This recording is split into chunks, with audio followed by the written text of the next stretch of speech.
Hi hello నమస్తే welcome back to my channel. నేను మీ శ్రావణి. ఇవాళ అయితే నేను చిక్కుడుకాయతో మంచిగా కర్రీ చేసి చూపించేస్తానండి. ఇదైతే మాత్రం చాలా కమ్మగా ఉంటుంది. టేస్ట్ అయితే మాత్రం ప్రాసెస్ కూడా చాలా సింపుల్గా అయిపోతుంది. ఎప్పుడైనా అస్సలు టైం లేనప్పుడు తప్పకుండా ట్రై చేయండి. చాలా తొందరగా అయిపోతుంది, అలానే టేస్ట్ కూడా చాలా బాగుంటుంది.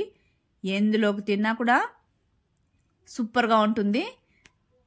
లేట్ చేయకుండా ప్రాసెస్లోకి అయితే వెళ్ళిపోదాం. ముందుగా అయితే ఇక్కడ చిక్కుడుకాయలను అయితే ఈ విధంగా మంచిగా ఒలిచి పెట్టుకొని వాష్ చేసుకోవాలి.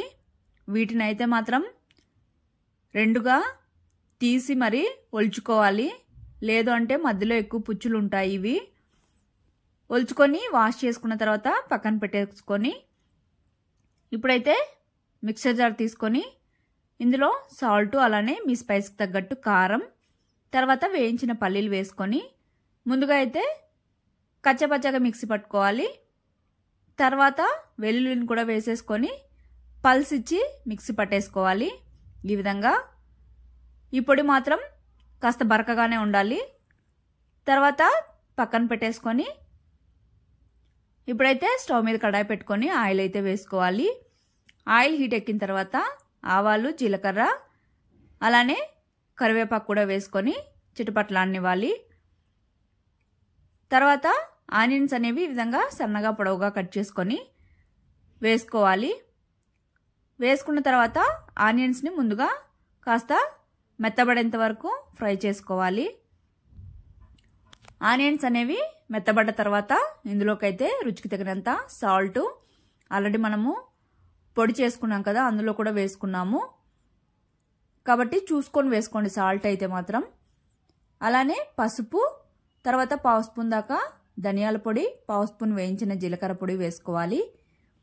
వేసుకున్న తర్వాత మంటను సిమ్లో పెట్టుకొని మసాలాలు మొత్తం మాడిపోకుండా కాస్త పచ్చివాసన పోయేంత వరకు ఫ్రై చేసుకున్నాక టమోటాలు ఈ విధంగా సన్నగా కట్ చేసుకొని వేసుకోవాలి.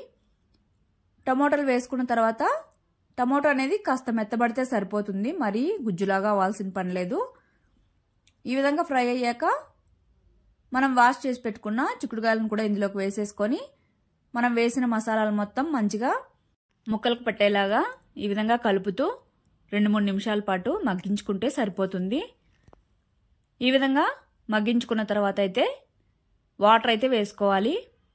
వాటర్ అనేవి కాస్త ఎక్కువగానే వేసుకోవాలి, ఎందుకంటే మనకు ముక్కలు ఉడకాలి. అలానే పల్లీల పొడి వేసాక కాస్త దగ్గర పడి చిక్కగా అనిపిస్తుంది.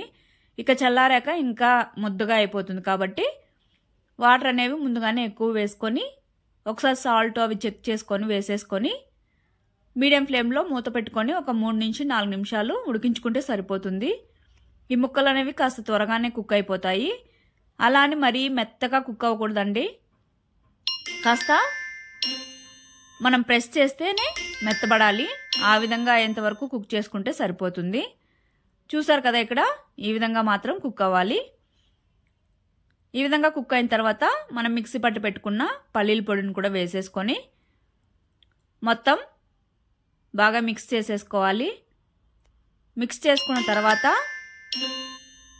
మూత పెట్టుకొని ఒక్క 2 నిమిషాల పాటు ఉడికించుకుంటే సరిపోతుంది.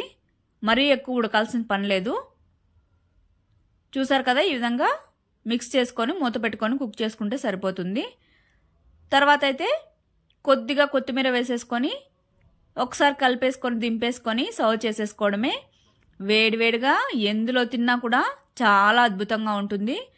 మీరు దీన్నే డ్రైగా కూడా చేసుకోవచ్చు, కాకపోతే ఈ విధంగా చేయడం వల్ల రాగి సంగట్లో కానీ చపాతీ, రైస్, రోటీ ఎందులోకి తిన్నా చాలా బాగుంటుంది. ఇంకా చెప్పాలంటే డైజెషన్ ప్రాబ్లం ఉన్న వాళ్ళకి కానీ, డయాబెటిక్ వాళ్ళకి కానీ, హార్ట్ హెల్త్ కూడా చాలా మంచిది. వెయిట్ లాస్ వాళ్ళకి ఇంకా మంచిది. ఎక్కువగా ప్రోటీన్, ఫైబర్ ఉంటుంది కాబట్టి హెల్త్కి చాలా మంచిది. తప్పకుండా తినడానికైతే ట్రై చేయండి. ఎవరు తిన్నా కూడా చాలా మంచిది. ఇంకా పిల్లలకు పెట్టడం వల్ల వాళ్ళకు కూడా హెల్త్కి చాలా మంచిది. తప్పకుండా ట్రై చేసి మీకు ఎలా వచ్చిందో కామెంట్ చేయండి. అలానే మన ఛానల్ అయితే సబ్స్క్రైబ్ చేసేసుకోండి. Bye, thank for